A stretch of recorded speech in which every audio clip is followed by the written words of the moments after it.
नमस्कार, मैं हूं तन्वी और अपने तमाम दर्शकों का दिल से स्वागत करती हूं आपके खुद के ही पसंदीदा कार्यक्रम हेल्थ मंत्रा में।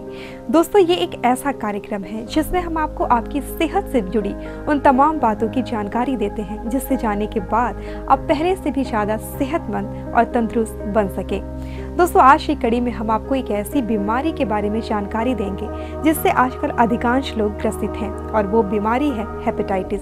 जी हाँ दोस्तों, आमतौर पर ये बीमारी दूषित जल और दूषित खाद्य पदार्थों के सेवन से होती है। ऐसे तो इसकी और कई सारी वजहें ही हैं, लेकिन फिर भी अगर एक सबसे खास और प्रमुख वजह की बात की जाए तो वो अस्वच्छता ही है। तो आइए आज हम आपको जानकारी देते हैं हेपेटाइटिस बीमारी के बारे में, ताकि आप इस बीमारी को अपने से कोसों दूर भगा सके। आज के दौर में भौतिकवादी सोच और आराम पसंद जीने की चाह ने कई रोगों को जन्म दिया है। अब उम्र से पहले ही कई लोग पेट से संबंधित समस्याओं से ग्रसित हो रहे हैं। ऐसे में हेपेटाइटिस की चर्चा जोरों पर है। Hepatitis is the inflammation of liver. अगर किसी भी वजह से लिवर में सूजन होती है उसको हेपेटाइटिस कहते हैं। लीवर में सूजन यानी हेपेटाइटिस मुख्यतः दो प्रकार के होते हैं, एक्यूट और क्रोनिक। अगर किसी व्यक्ति को अचानक भूख कम लगने लगे और पैरों में सूजन हो तो फौरन ही चिकित्सक से संपर्क करना चाहिए। हेपेटाइटिस दो तरह के होते हैं, एक एक्यूट हेपेटाइटिस और क्रॉनिक हेपेटाइटिस। तो एक्यूट हेपेटाइटिस के लक्षण हैं कि अचानक अगर किसी को भूख कम लगनी शुरू होती है या उल्टी करने की इच्छा होती है, उल्टी होती है, पेट में दर्द का होना, लूज मोशन का होना और यूरिन कलर का येलो हो जाना, ये सारे एक्यूट हेपेटाइटिस के लक्षण हैं। क्रॉनिक हेपेटाइटिस यूजुअली एसिम्प्टोमेटिक होता है और कई बार ये कॉम्प्लिकेशंस के साथ प्रेजेंट करता है, लाइक पेट में कफ फूल जाना, पैरों में सूजन, मुंह से खून की उल्टी, काला पैखाना का होना या फिर पेशेंट का बेहोशी वाली स्थिति में आना। हेपेटाइटिस का खतरा दूषित जल और अल्कोहल से होता है। कई मामलों में ओबेसिटी को भी हेपेटाइटिस का कारण माना गया है। हेपेटाइटिस मुख्यतः दो कारण से होते हैं, एक इन्फेक्शियस कॉज और दूसरा non infectious cause. Infectious cause मूलतः वायरल कॉज होते हैं, जैसे हेपेटाइटिस ए, हेपेटाइटिस बी, सी और हेपेटाइटिस ई के चलते एक्यूट हेपेटाइटिस होती है। क्रॉनिक इन्फेक्शियस कॉजेज होते हैं। नॉन इन्फेक्शियस कॉजेज अल्कोहल के चलते हो सकते हैं या फिर कई बार ओबेसिटी एक कारण होती है जो आजकल जिसकी प्रिवेलेंस काफ़ी ज़्यादा बढ़ रही है। इस कंडीशन को हम लोग non alcoholic fatty liver disease कहते हैं। हेपेटाइटिस की समस्या ना हो इसके लिए हमें स्वच्छ पानी पीना चाहिए, साथ ही ब्लड चढ़ाते वक्त सावधानी भी बरतनी चाहिए। तो हेपेटाइटिस से बचाव मुख्यतः इसके कारणों पर निर्भर करता है। तो हेपेटाइटिस ए और ई का बचाव के मुख्य बिंदु हैं कि साफ पानी और खाने का सेवन करना, खुले में शौच नहीं करना, हर घर में टॉयलेट होना चाहिए। इनसे हेपेटाइटिस ए और ई के बचाव में काफ़ी मदद मिलेगी। हेपेटाइटिस बी और सी से बचाव किया जा सकता है कि अगर हम लोग असुरक्षित यौन संबंध से न बनाएं या फिर हेपेटाइटिस बी और सी से संक्रमित व्यक्तियों का ब्लड ट्रांसफ्यूजन किसी दूसरे व्यक्ति में न करें। इनसे हेपेटाइटिस बी और सी से बचा जा सकता है। दर्शकों, अक्सर हम देखते हैं कि पेट की समस्या को हम नज़रअंदाज कर लेते हैं। जब भी पेट से जुड़ी कोई समस्या हमें होती है तो उसे हम ज़्यादा गंभीरता से नहीं लेते और आमतौर पे तो ऐसा माना जाता है कि पेट से जुड़ी समस्याएं ज़्यादातर अधेड़ उम्र के लोगों को होती थी। लेकिन अब समय बदला है, जीवन शैली बदली है और उसी के साथ बदली है ये सोच भी। साथ ही साथ अब पेट दर्द से जुड़ी समस्याएं या यूं कहें पेट से जुड़ी समस्याएं न सिर्फ अधेड़ उम्र के लोगों को बल्कि किसी भी उम्र के लोगों को परेशान कर सकती है। ऐसे में हेपेटाइटिस होने का खतरा जोखिम और भी ज्यादा बढ़ जाता है। तो आइए जानते हैं उन तमाम बातों को जिससे इस समस्याओं से हम मुक्ति पा सकते हैं। हेपेटाइटिस का खतरा हर उम्र के लोगों में देखा जा सकता है। हेपेटाइटिस ए बच्चों को ज्यादा प्रभावित करता है, इसलिए हेपेटाइटिस से बचाव के लिए हर उम्र के लोगों को विशेष सावधानी बरतनी चाहिए। हेपेटाइटिस ए मुख्यतः बच्चों और एडोलेसेंट एज ग्रुप में पाया जाता है और हेपेटाइटिस ई एडल्ट्स ग्रुप में कॉमनली मिलते हैं। हेपेटाइटिस बी और सी सभी एज ग्रुप में कॉमनली मिलते हैं, लेकिन हेपेटाइटिस ई बच्चों में मुख्यतः नहीं मिलते हैं। तो दर्शकों, अभी आपने देखी हेपेटाइटिस बीमारी के बारे में हमारी कुछ खास जानकारियां। जाना आपने किस प्रकार ये बीमारी बेहद खतरनाक हो सकती है और कैसे इस बीमारी से हम बच सकते हैं। अभी भी बहुत ऐसी बातें हैं जो हमें आपसे कहनी है ताकि आप इस बीमारी को अपने पास फटकने भी ना दें। लेकिन फिलहाल यहाँ वक्त हो चला है एक छोटे से ब्रेक का। ब्रेक से लौटने के बाद हम आपको बताएंगे कि हेपेटाइटिस और किन किन अवस्था में ज्यादा खतरनाक हो जाती है। लेकिन फिलहाल यहाँ रुकते हैं एक छोटे से ब्रेक के लिए।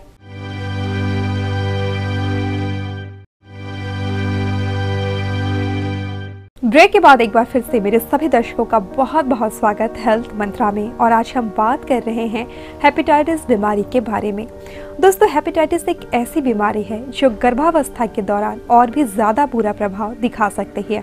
कह सकते हैं इस अवस्था से गुजरने वाली महिलाओं पे ये आसानी से अपनी पकड़ बना सकती है, बशर्ते कि हम पहले से ही सतर्क और सचेत ना रहें तो।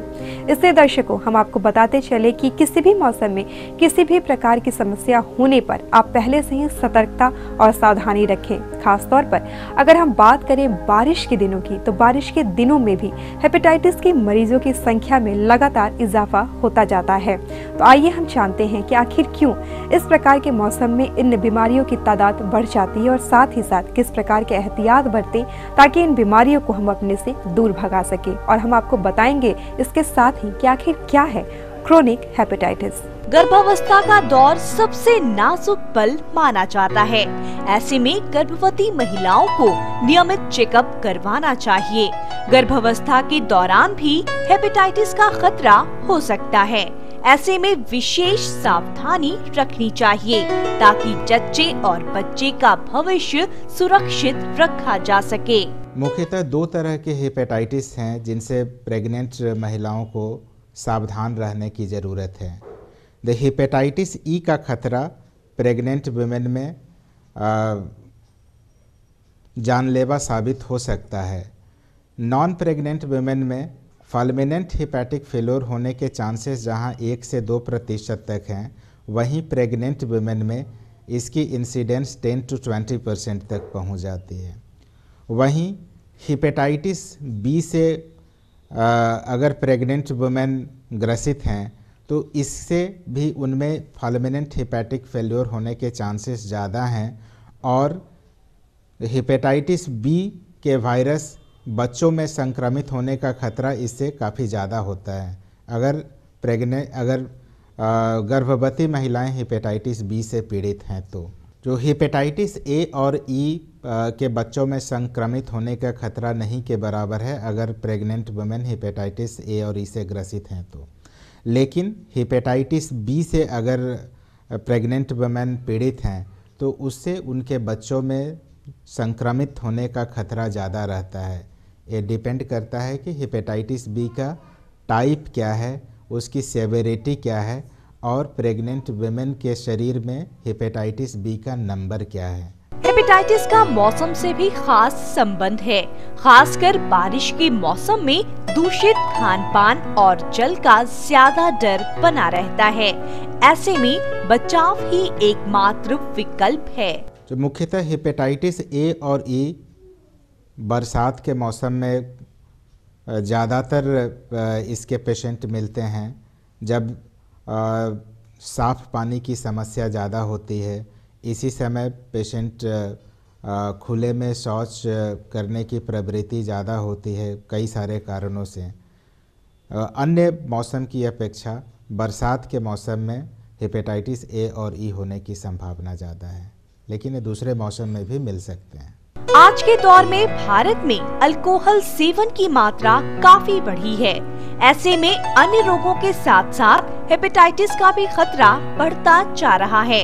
ऐसे में अल्कोहल से जितनी दूरी बनी रहे अच्छा है। जो जैसे जैसे समाज में अल्कोहल के लेने वालों की संख्या बढ़ रही है, उसी तरह से अल्कोहल जनित लीवर रिलेटेड प्रॉब्लम्स की संख्या भी बढ़ रही है और अल्कोहल एक इम्पॉर्टेंट कारण आजकल हेपेटाइटिस का होते जा रहा है। कई मरीजों में हेपेटाइटिस की वजह से कैंसर की भी समस्या दिखी है, जिसमें ज्यादातर मरीज हेपेटाइटिस बी और सी से ग्रसित पाए गए हैं। एक्यूट हेपेटाइटिस में कैंसर का खतरा नहीं होता है, लेकिन अगर हेपेटाइटिस क्रॉनिक हेपेटाइटिस हो तब उसमें कॉम्प्लिकेशंस के रूप में कैंसर के खतरे बढ़ सकते हैं।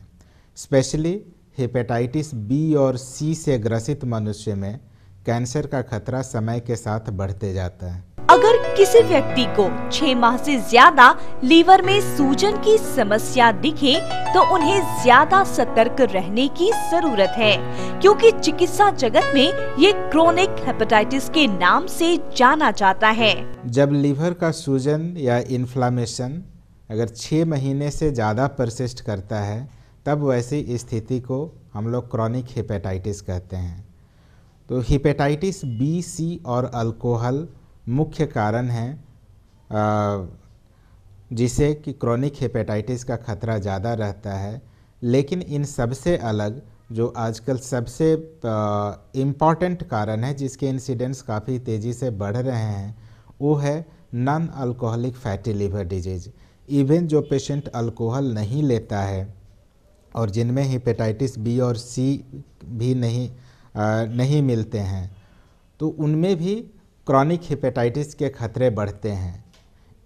स्पेशली जो ओबीज पर्सन हैं, डायबिटिक पर्सन हैं, हाइपरटेंसिव पर्सन हैं, इनमें non alcoholic fatty liver disease के इंसिडेंस ज़्यादातर मिलते हैं। हमारे समाज में अब लोगों की सोच परंपरावादी ना होकर बाजारवादी होती जा रही है।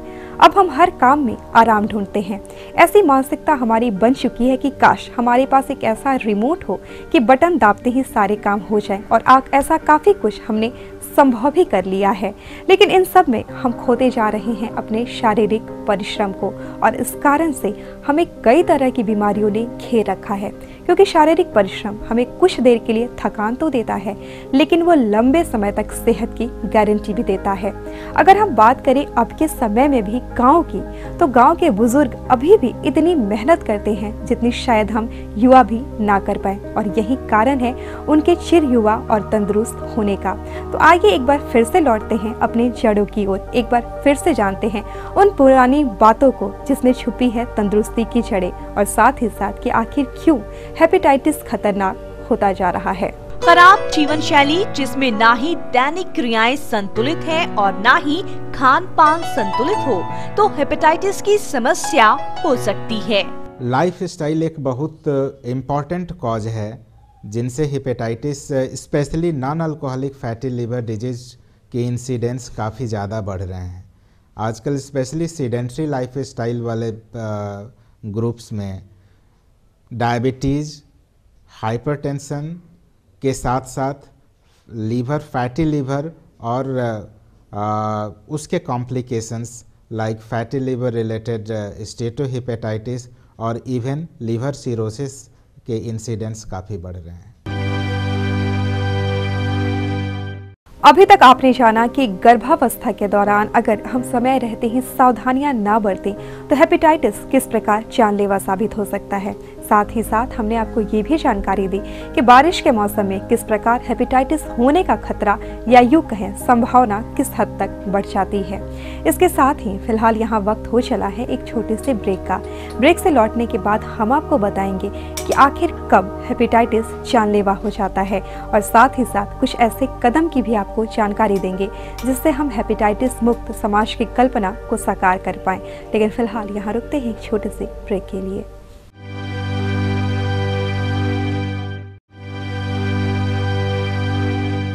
ब्रेक के बाद एक बार फिर से मेरे तमाम दर्शकों का बहुत बहुत स्वागत आपके खुद के पसंदीदा कार्यक्रम हेल्थ मंत्रा में। और आज हमारी बातचीत का विषय है हेपेटाइटिस बीमारी। दोस्तों, हेपेटाइटिस एक खतरनाक बीमारी है, लेकिन जहां बीमारियां हैं वहां बीमारियों से बचाव के तरीके हैं और वैक्सीन इसके लिए काफी कारगर कदम साबित हो सकता है।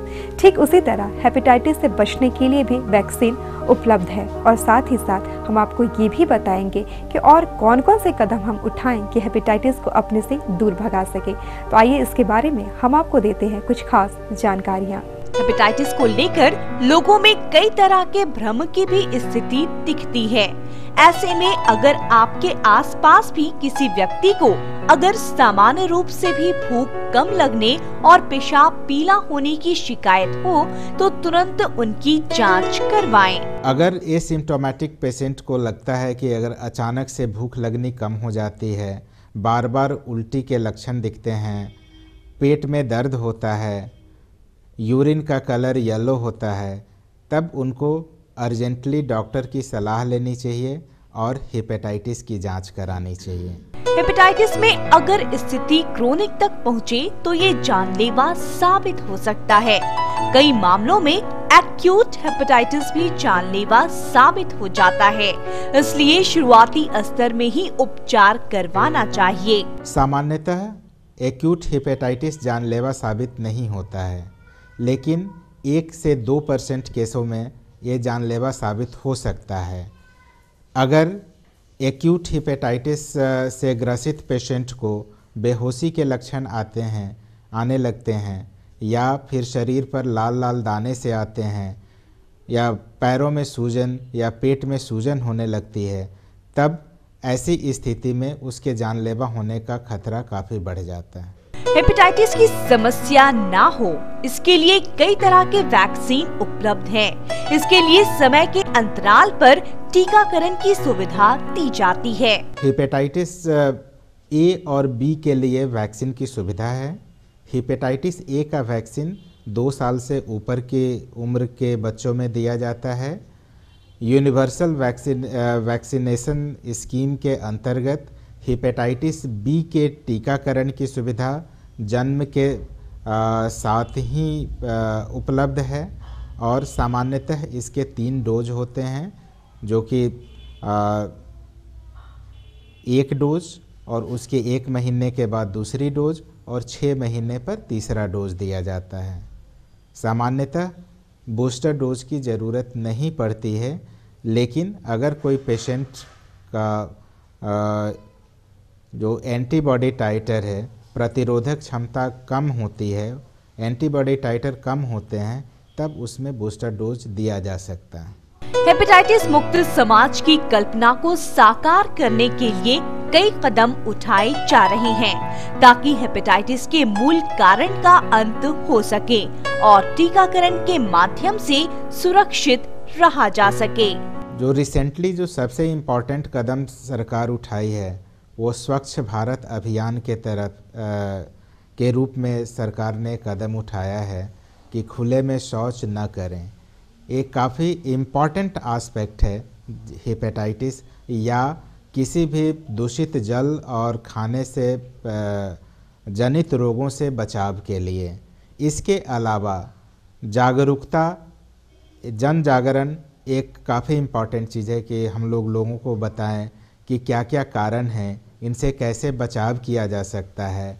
एंड यूनिवर्सल वैक्सीनेशन ये काफ़ी इम्पॉर्टेंट चीज़ है। आप जन्म के साथ हेपेटाइटिस बी के टीके बच्चों को लगवाएं, कंप्लीट डोज लगवाएं। इनसे हेपेटाइटिस बी की समस्या से भविष्य में छुटकारा पाया जा सकता है। दोस्तों, अभी तक हमने आपको शरीर की आंतरिक समस्या और उसके निदान के बारे में जानकारी दी, लेकिन शरीर की आंतरिक समस्याओं के साथ साथ हमारा ख्याल इस बात पे भी रहता है कि आप ऊपरी तौर पे भी स्वस्थ, सुंदर और युवा बने रहें। और बात चूंकि जाड़े के मौसम में हो रही है, तो जाहिर सी बात है कि जाड़े के इस मौसम में त्वचा में कई तरह की परेशानियां पैदा होने लगती हैं। त्वचा का खुश्क होना, त्वचा में कई तरह के निशानों का आना एक आम समस्या है जिससे हर लोग जूझते हैं जाड़े के मौसम में। ऐसे में आप आयुर्वेद, जो कि हमारी पुरानी चिकित्सा पद्धति है, उसका सहारा लेकर इस जाड़े के मौसम में भी अपनी त्वचा की खूबसूरती को बनाए रख सकते हैं, क्योंकि उसमें ऐसी कई सारी जड़ी बूटियां हैं जो आपके त्वचा के लिए रामबाण का काम करेंगी। तो आइए आपको हम जानकारी देते हैं कि कैसे आयुर्वेद से आप निखारे अपनी त्वचा को इस जाड़े के मौसम में भी। ठंड के मौसम में खास करके हमारे यहाँ उपटन का विधान है, हमारे शास्त्रों में है उपटन, तो उपटन का प्रयोग करना चाहिए। दूसरा कि जब धूप उग जाए तो धूप में तेल मालिश करना चाहिए। सामान्यतः करू तेल से, सरसों तेल से आप कर सकते हैं, और जिनको गठिया वगैरह के मरीज हैं उनको महानारायण तेल से कराइए, या जो कृष व्यक्ति हैं यानी दुबले आदमी हैं उनको भी महानारायण तेल मालिश करवाइए, तो उनसे उनका बल काफ़ी बढ़ता है। दूसरी चीज़, इसमें अश्वगंध खाना चाहिए। अश्वगंध को दूध के साथ मिला के लीजिए। अश्वगंध का पाउडर भी आता है, पाउडर 1 चम्मच लेके दूध के साथ दीजिए। हल्दी का प्रयोग कीजिए, हल्दी को दूध में मिला के लीजिए, इससे आपके वर्ण काफ़ी अच्छे होंगे। इसमें इस ऋतु में पंचकर्म के पूर्व कर्म का उपयोग काफ़ी अच्छा होता है। पूर्व कर्म में स्नेहन और स्वेदन आता है, तो स्नेहन कराना चाहिए यानी अभ्यंग, तेल मालिश, और स्वेदन एक सर्टेन बॉक्स होता है, उसमें हेड को छोड़ करके वाइटल ऑर्गन्स को बचाते हुए हम लोग हीट करते हैं एक सर्टेन टेम्परेचर पे जो टॉलरेट कर सकता है आपका बॉडी, तो उसमें हीट करा करके और डिटॉक्सीफाई, जितना आपका रंध्र है, पोर्स है, उसको खोलते हैं हम लोग, उससे स्वीटिंग होता है, और स्वीटिंग होने के साथ साथ आपके शरीर में काफ़ी हल्कापन मालूम होगा, आपका वर्ण भी काफ़ी अच्छा होता है। इसके साथ ही अगरू, चंदन, इन सारी चीज़ों का प्रयोग करना चाहिए। तेल बदन में उसका प्रयोग करना चाहिए, लगाना चाहिए उसको। इससे काफ़ी आपका लावण्य काफ़ी यानी आपके स्किन की सुंदरता काफ़ी अच्छी हो जाएगी, निखार आएगा आपके त्वचा में। हेपेटाइटिस बीमारी एक खतरनाक गंभीर बीमारी, लेकिन समय रहते ही अगर थोड़ी सतर्कता, थोड़ी साफ सफाई, थोड़ी सूझबूझ के साथ हम इस बीमारी का सामना करें तो इस बीमारी को अपने से कोसों दूर भगा सकते हैं। आज की कड़ी में हमने आपको इसके बारे में ही ढेर सारी जानकारी दी और साथ ही साथ ये भी बताने की कोशिश की कि शुरुआती स्तर से ही आप अपने आप को इस प्रकार से तैयार रखें कि ये बीमारी आपके पास फटक नहीं ना पाए। आज की कड़ी में बस इतना ही, लेकिन आपके सवालों, आपके सुझावों का हमें रहता है हमेशा बेसब्री से इंतजार। तो अपने सवाल या फिर अपने सुझाव हम तक भेजने के लिए फटाफट उठाएं कागज और कलम और नोट करें हमारा ईमेल आईडी। हमारा ईमेल आईडी है etbhealthmantra@gmail.com।